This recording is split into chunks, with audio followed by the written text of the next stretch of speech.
Greetings in the name of Christ. For this edition of Reflections, the topic is the precious pearl. The theme verse is Matthew chapter 13, verse 45 and 46. Again, the kingdom of heaven is like a merchant looking for fine pearls. When he found one of great value, he went away and sold everything he had and bought it.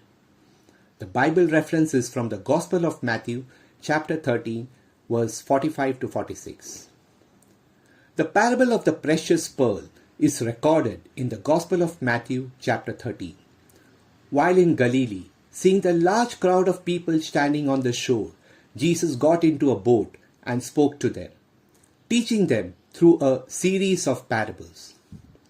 A few of those he spoke directly to his disciples when they came to him, asking about its meaning.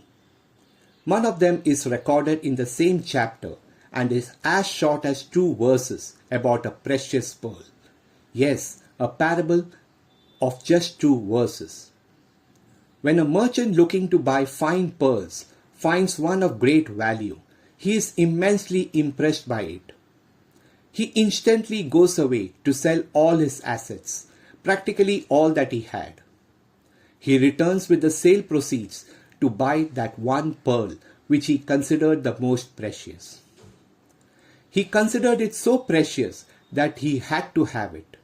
He wanted it, even if it meant that he would have to sell all his assets, all his possessions, put together all the money earned for that one tiny little pearl. For the world, it was just a pearl as any other, but for the merchant, it was identified as having immense value. Jesus spoke of this parable of the precious pearl while referring to the kingdom of heaven. The precious pearl is the kingdom of heaven.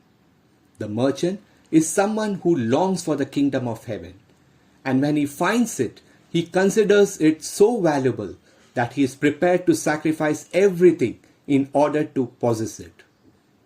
Jesus, through the parable, was sensitizing us to the fact that following him would mean one had to sacrifice a lot, give up whatever one was holding on to, could be money, possessions, relationships, and so on. There should be nothing that could keep one away from God, nothing that could be an idol in his life, nothing that could keep him from following God's instructions, nothing that would keep him from experiencing God's blessings every moment of his life. Understanding the value of the kingdom of heaven means we love God and his son Jesus over our family, over our work, over our interest, over our assets and possessions, over our relationships, over our ego, irritation or anger, over every possible thought, word or deed that could come between us and God the Father. To share an anecdote, recently I was at my church to attend a late evening Lent service. Most of the people who would attend would be coming after a full day of work, tired and hungry, drained of energy, sweating in the hot, humid weather.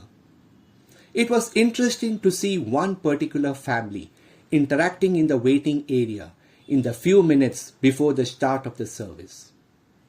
The middle-aged father and mother had come from home and were sitting next to their daughter who had come directly from work. Let's call her Susan. Susan had got married a year or 2 back and had started her own life and had moved to her own home.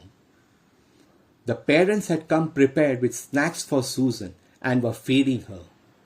First a sandwich came out. As she was having it, the father took out a flask and poured a drink, probably a coffee or tea.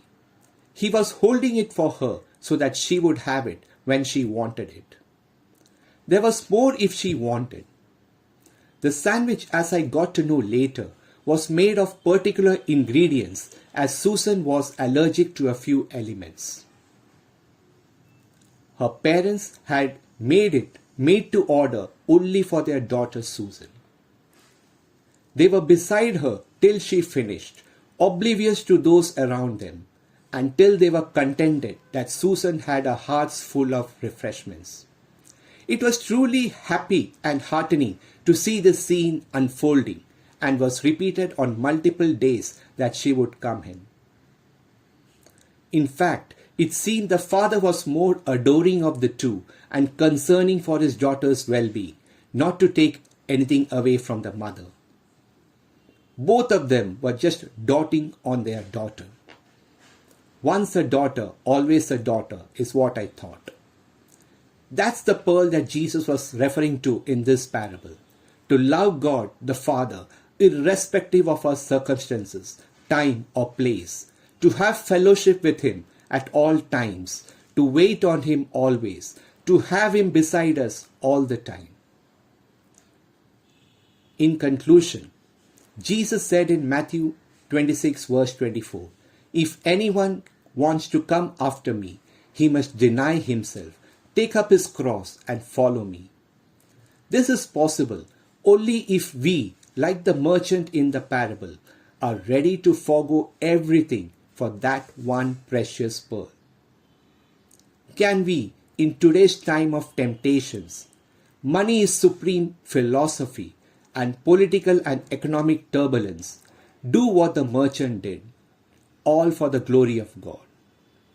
Let us believe, repent, and accept Jesus wholeheartedly. All praise to God the Father.